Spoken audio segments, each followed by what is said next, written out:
राम राम साथियों, आप सभी का स्वागत है आपके अपने YouTube channel HSSC think tank पे। साथियों, जैसे कि आपको पता है, वेव्स जो चैप्टर है वो हमने स्टार्ट किया हुआ है, जिसकी 2 वीडियो पहले ही अपलोड हो चुकी है और आज की वीडियो में हम वेव्स को कंप्लीट कर देंगे। तो वेव्स में एक जो मेन टॉपिक है, एक मतलब वेव्स का टाइप जो हमने स्टार्टिंग में छोड़ दिया था करने के लिए, जिसका नाम है इलेक्ट्रोमैग्नेटिक वेव यानी विद्युत चुंबकीय तरंगे, वो बाकी है। आज ये करके हम इस वीडियो को कंप्लीट कर देंगे, इस चैप्टर को कंप्लीट कर देंगे। तो ज्यादा समय ना लगाते हुए साथियों स्टार्ट करते हैं। Electromagnetic waves.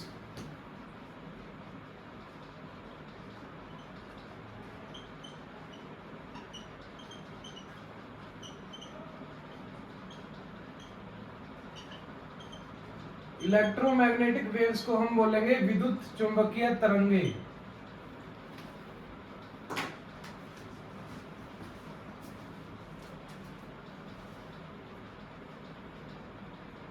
विद्युत चुंबकीय तरंगे। तो विद्युत चुंबकीय तरंगे एक पार्ट है नॉन मैकेनिकल वेव्स का, यानी कि नॉन मैकेनिकल वेव्स जो हैं उनका एक टाइप है जिसे हम गैर यांत्रिक तरंगे भी बोलेंगे।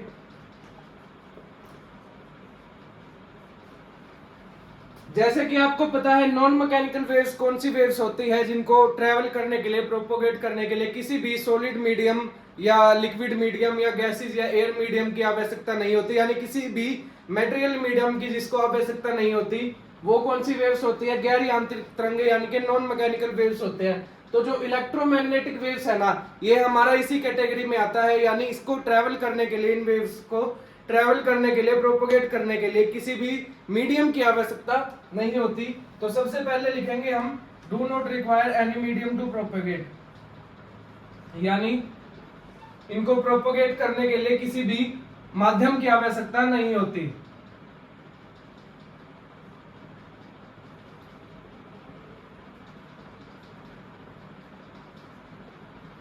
और बात करते हैं ये कौन कौन सी होती है रेज। एग्जांपल की बात अगर हम करें तो जैसे गामा रेज है, एक्स रेज है। एक्स रेज का तो आपने काफी बार नाम भी सुना होगा, करवाया भी होगा शायद। एक्स रेज है, माइक्रोवेव्स है, अल्ट्रावायलेट रेज है जो सूर्य की किरणों से हमें प्राप्त होती है, और क्या नाम है, इंफ्रारेड वेव्स हैं जो इंफ्रारेड, और रेडियो वेव्स जो हैं ये सब किस कैटेगरी में आती हैं?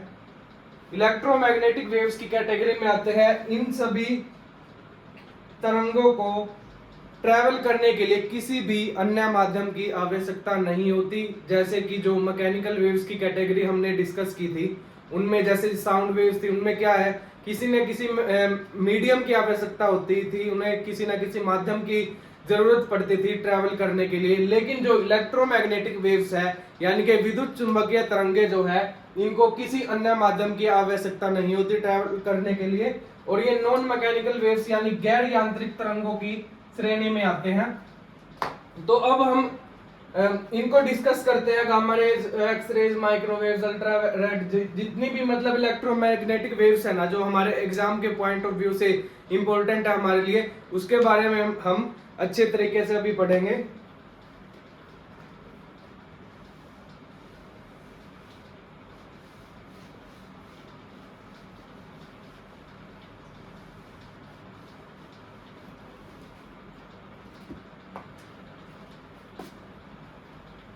तो फर्स्ट नंबर पे हम बात करते हैं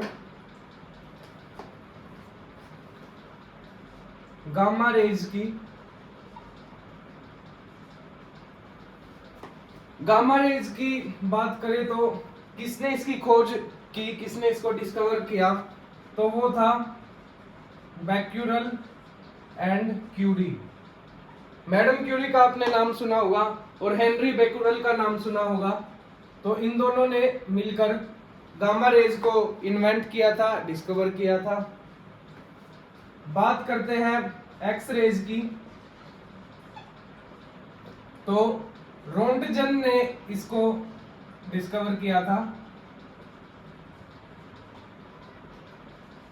3 नंबर पे है अपनी अल्ट्रावायलेट रेज।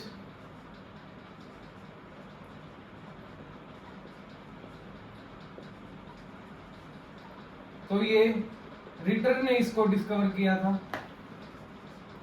बात करते हैं हम विजिबल लाइट्स की।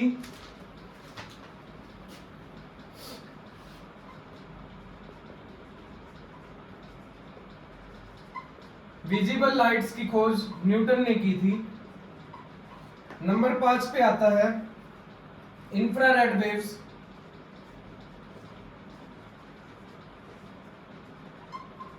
जिसकी खोज हर्सल ने की थी। नंबर 6 पे आता है माइक्रोवेव्स। माइक्रोवेव्स की खोज हर्ट्ज ने की थी। और नंबर 7 पे आता है आपका रेडियो वेव्स, जिसकी खोज जी मार्कोनी ने की थी।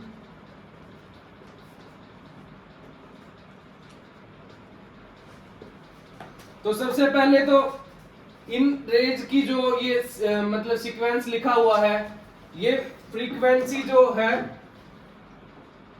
बात करते हैं फ्रीक्वेंसी की।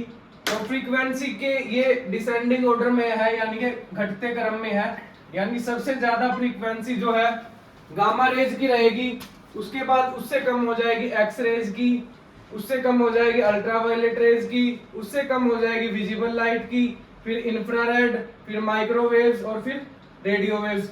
और बात करें हम वेवलेंथ की, तो वेवलेंथ में ये उल्टा है इसका बिल्कुल। अगर वेवलेंथ की बात करें, वेवलेंथ की अगर बात करें तो सबसे ज्यादा वेवलेंथ किसकी होगी? रेडियो वेव्स की होगी।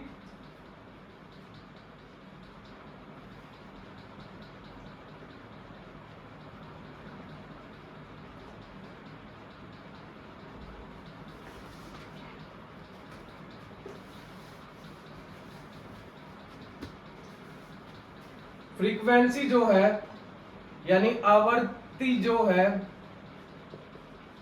वो सबसे ज्यादा और सबसे कम पूछ लिया जाता है। तो सबसे ज्यादा वो होगी गामा रेज की, और सबसे कम की अगर हम बात करें तो वो होगी हमारी रेडियो वेव्स की।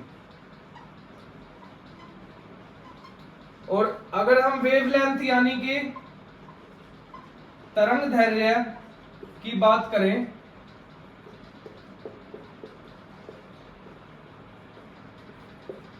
तो सबसे ज्यादा जो होगा वो रेडियो वेव्स का होगा, और सबसे कम जो होगा वो गामा रेज का होगा। तो ये जो जिस सीक्वेंस से लिखी हुई है ना, अगर फ्रीक्वेंसी के तरीके फ्रीक्वेंसी को लेकर हम बात करें तो सबसे ज्यादा गामा रेज की, उससे कम होगी एक्स रेज, ऐसे करते करते सबसे कम हो जाएगी रेडियो वेव्स की। अगर हम बात करें वेवलेंथ यानी तरंग दैर्ध्य की, तो सबसे ज्यादा यहाँ पे रेडियो वेव्स की होगी, उसके बाद microwave, infrared, visible light, ultraviolet, X ray, और सबसे कम हो जाएगी आपकी गामा रेज की। तो इनमें से कई बार पूछ लिया जाता है कि सबसे ज्यादा वेवलेंथ या सबसे ज्यादा फ्रीक्वेंसी या सबसे कम किसकी होती है, तो ये एक बार आप नोट कर लेना। अब बात करते हैं हम इनके सोर्स और इनके यूज की, क्योंकि यूज से कई बार डायरेक्टली क्वेश्चन पुट कर देता है एग्जामिनर। तो सबसे पहले बात करते हैं इनके स्रोत की यानी सोर्स की।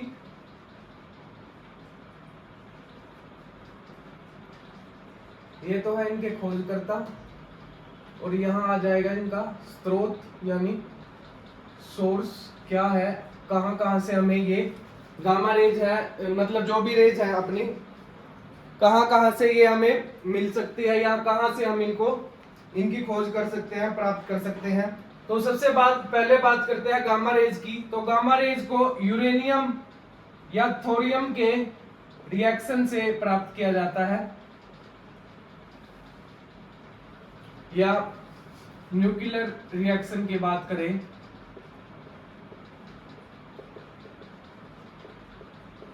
यूरेनियम और थोरियम के रिएक्शन से गामा रेज उत्पन्न होती है। और इनकी बात करें यूजेज की या उपयोग की, तो इनका सबसे पहले उपयोग मतलब सबसे ज्यादा उपयोग नाभिकीय रिएक्टर,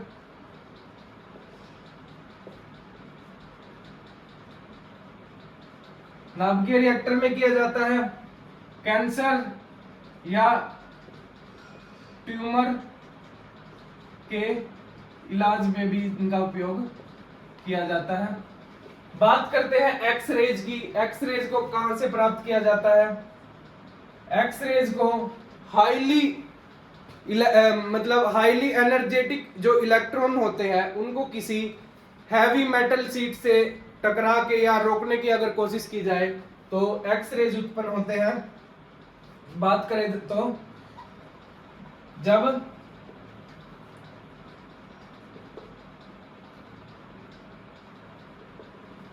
जब हाईली एनर्जेटिक इलेक्ट्रॉन को हैवी मेटल शीट से रोकने की कोशिश की जाए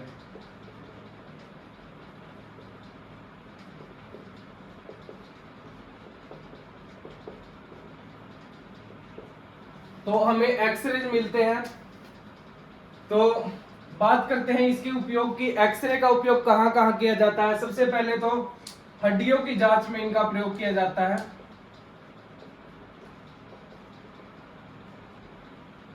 मेडिकल लाइन में जैसे किसी की हड्डी फ्रैक्चर हो गई या फिर हड्डी में कोई मतलब लिगामेंट है वो टूट गया या फिर कुछ भी हड्डी में कोई दिक्कत आ रही है तो सबसे पहले डॉक्टर ये बोलता है, ऑर्थो सर्जन जो होते हैं, ऑर्थोपेडिक्स होते हैं, जो क्या बोलता है कि भाई एक्सरे करवा के आओ। एक्सरे में क्या होता है, हमारी हड्डी के अंदर की जो आकृति है वो एज इट इज एक प्रिंट आउट पे आ जाती है। तो वो किस रेज के कारण संभव हो जाता है?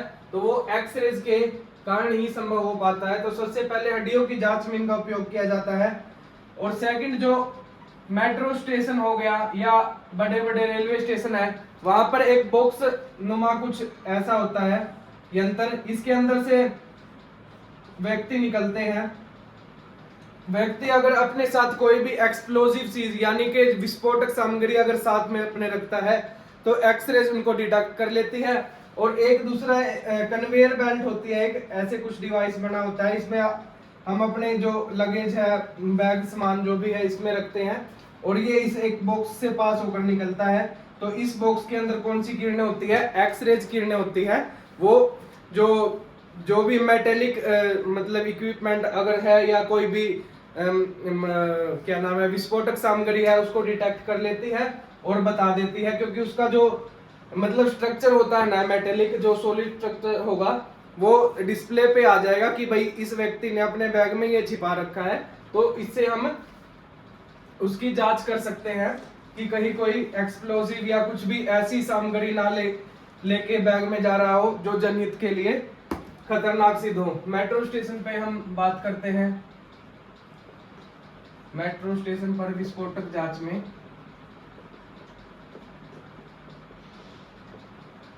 में एक्सरे का प्रयोग किया जाता है। अब बात करते हैं हम अल्ट्रावायलेट रेज की, जिसकी खोज किसने की थी? रिटर ने की थी। इसका स्रोत क्या है? इसका सबसे बड़ा स्रोत है अपना सनलाइट यानी सूर्य का प्रकाश। और एक आर्क लैंप होता है, उससे भी अल्ट्रावायलेट रेज को प्राप्त किया जा सकता है। बात करते हैं अल्ट्रावायलेट रेज के उपयोग के बारे में। तो बैक्टीरिया को मारने के लिए इसका प्रयोग किया जाता है। बैक्टीरिया को मारने के लिए। और जो भी सर्जन जो होते हैं अपने जो इक्विपमेंट रखते हैं, कैंची, कटर वगैरह जो भी उनके इक्विपमेंट होते हैं, जो मेडिकल कोई सर्जरी कर रहे हैं उनमें उपयोग लिए जाते हैं, तो उनको सबसे पहले उन जीवाणु मुक्त करने के लिए अल्ट्रावायलेट रेज से गुजारा जाता है, ताकि जो भी क्या नाम है उनके उपकरण होते हैं वो स्टेरिलाइज हो जाए, यानी उनके अंदर जो भी बैक्टीरिया लगे हुए हैं, छिपे हुए हैं, वो सारे डिस्ट्रॉय हो जाए। तो सर्जिकल जो इक्विपमेंट है को स्टेरिलाइज करने के लिए यानी उनके बैक्टीरिया मारने के लिए अल्ट्रावायलेट रेज का प्रयोग किया जाता है। अब आगे बढ़ते हैं विजिबल लाइट पे, जिसकी खोज किसने की थी? न्यूटन ने की थी, सर आइजैक न्यूटन ने की थी। इसका स्रोत की अगर बात करें तो इसका भी स्रोत क्या है? सनलाइट है, यानी कि सूर्य का प्रकाश है।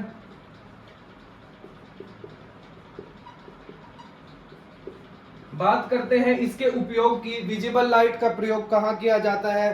तो विजिबल लाइट यानी जो लाइट हमें दूसरी वस्तुओं को दिखाने में सहायक होती है वही विजिबल लाइट होती है। जैसे बल्ब जग रहा है, ये क्या है? विजिबल लाइट को प्रोड्यूस कर रहा है। कोई ट्यूब लाइट है, कोई लैंप है, तो सब ये जितने भी मतलब प्रकाश के जो स्रोत है आपके वो विजिबल लाइट में आएंगे। जैसे कि बल्ब, ट्यूब लाइट है, फ्लोरोसेंट लैंप है, ये सब विजिबल लाइट के उपयोग पे आधारित होते हैं। आगे बढ़ते हैं इंफ्रारेड वेव्स पे, जिसकी खोज किसने की थी? हर्सल ने की थी। बात करते हैं इसके स्रोत की यानी सोर्स की, ये हमें कहां से प्राप्त होता है? तो इंफ्रारेड जो वेव्स होता है, एक लैंप होता है थायरेटेड फिलामेंट वाला, उससे हमें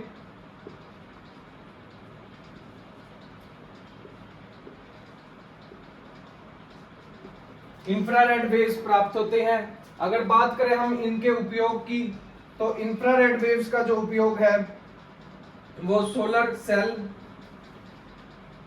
सोलर कुकर,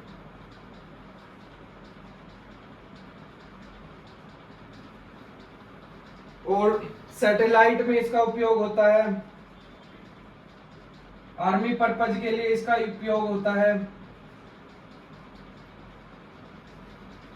और मौसम सबसे इंपॉर्टेंट है इसका, मौसम का पूर्वानुमान लगाने के लिए, मौसम का पूर्वानुमान लगाने हेतु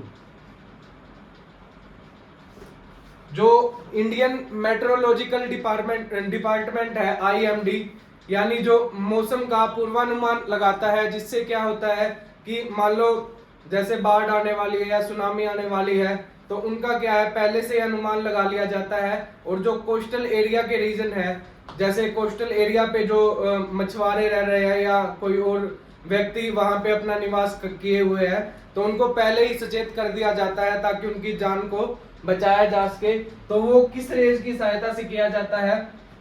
वो आपका इंफ्रारेड वेव्स जो होती हैं, इंफ्रारेड तरंगे जो होती हैं, उनकी सहायता से किया जाता है। आगे बढ़ते हैं माइक्रोवेव्स, जिसकी खोज किसने की थी? हर्ट्ज ने की थी। और हर्ट्ज क्या है? फ्रीक्वेंसी की SI यूनिट भी है। तो बात करते हैं इसके स्रोत की, कहां से हमें माइक्रोवेव्स जो तरंगे होती है वो कहां से मिलती है? तो ये आपकी इलेक्ट्रिक सर्किट यानी विद्युत सर्किट से प्राप्त होती है। बात करें इनके उपयोग की, तो माइक्रोवेव्स का आपको पता ही है, रडार में इसका उपयोग किया जाता है।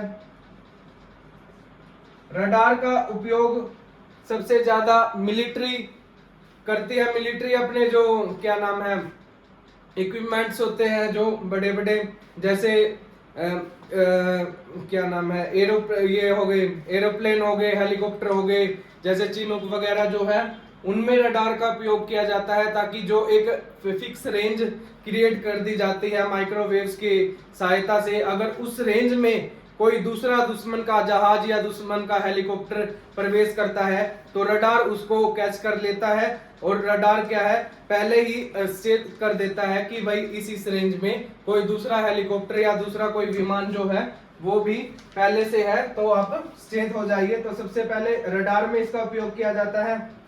बात करते हैं लॉन्ग डिस्टेंस कम्युनिकेशन में इसका उपयोग किया जाता है। व्हीकल की गति मापने में भी माइक्रोवेव्स का प्रयोग किया जाता है।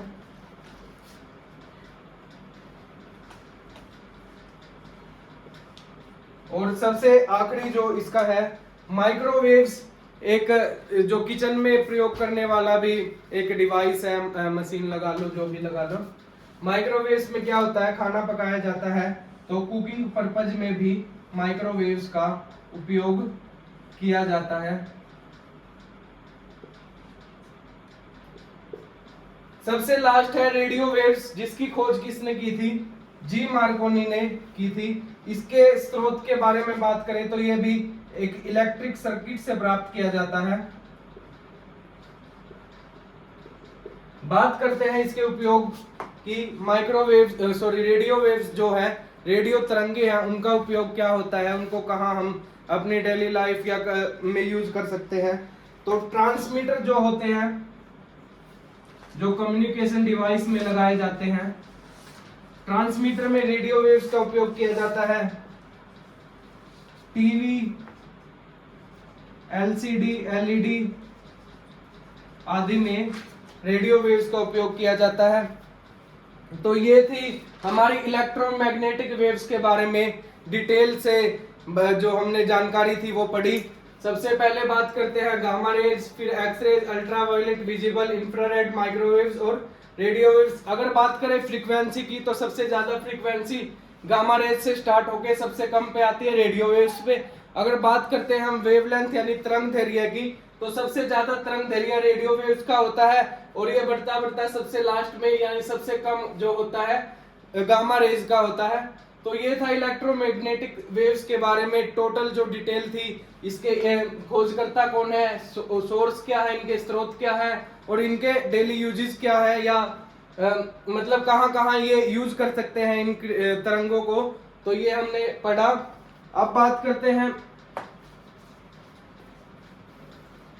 कुछ पॉइंट है मेन से जो डायरेक्टली जिनसे क्वेश्चन आता है, थोड़े से वो देखेंगे और फिर हम वीडियो को विराम देंगे।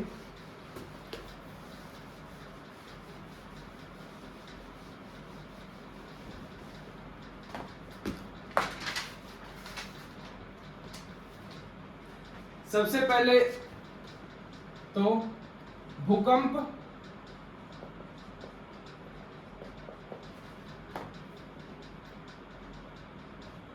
भूकंप का जो मैग्नीट्यूड है, मैग्नीट्यूड मापने के लिए किसका प्रयोग किया जाता है, एक स्केल का प्रयोग किया जाता है जिसे हम बोलते हैं रिएक्टर स्केल।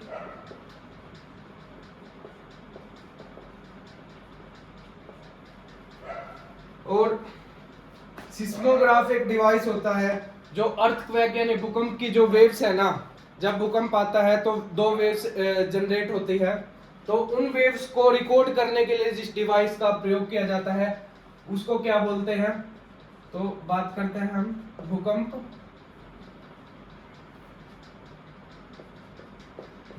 तरंगों को रिकॉर्ड करने वाला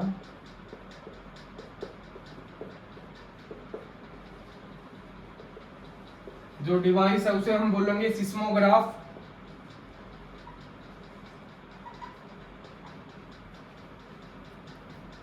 और भूकंप से रिलेटेड एक क्वेश्चन और है कि भूकंप आने से पहले वातावरण में या हमारे वायुमंडल में कौन सी गैस है जिसकी मात्रा बढ़ जाती है अचानक से, तो वो गैस है रेडोन।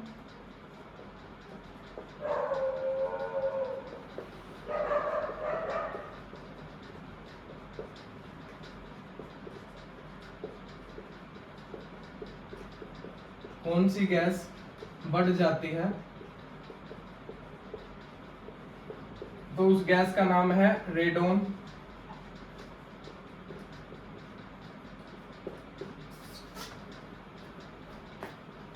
और जो भूकंप का फोकस पॉइंट होता है,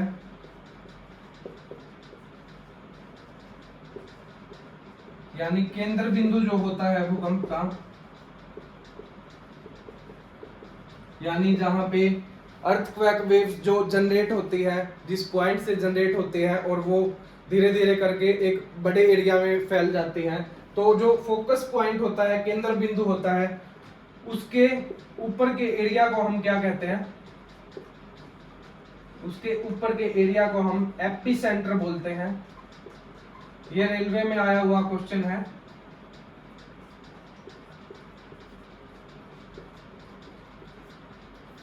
ये थे भूकंप से संबंधित कोई क्वेश्चन, जो 3-4 क्वेश्चन है, ये कई बार एग्जाम में आ जाते हैं। रेलवे का सबसे जो वेव्स वाले वेव्स यानी तरंगों वाला जो टॉपिक है, उसमें से अगर रेलवे की बात करें तो वो भूकंप वाले टॉपिक से ज्यादा क्वेश्चन उठाने के पसंद करता है। भूकंप का मैग्नीट्यूड मापने के लिए कौन से स्केल का प्रयोग किया जाता है, तो बात करते हैं रिएक्टर स्केल के बारे में। रिएक्टर स्केल का प्रयोग किया जाता है। और भूकंप की जो तरंगे होती हैं उनको रिकॉर्ड किसके द्वारा किया जाता है, तो वो सिस्मोग्राफ के द्वारा रिकॉर्ड किया जाता है। भूकंप आने से पहले कौन सी गैस बढ़ जाती है, तो वो रेडोन गैस होती है जो वायुमंडल में अचानक से बढ़ जाती है। भूकंप के फोकस पॉइंट यानी केंद्र बिंदु के ऊपर के एरिया को क्या कहते हैं, उसे हम एपिसेंटर का नाम देते हैं। तो आज की वीडियो में इतना ही।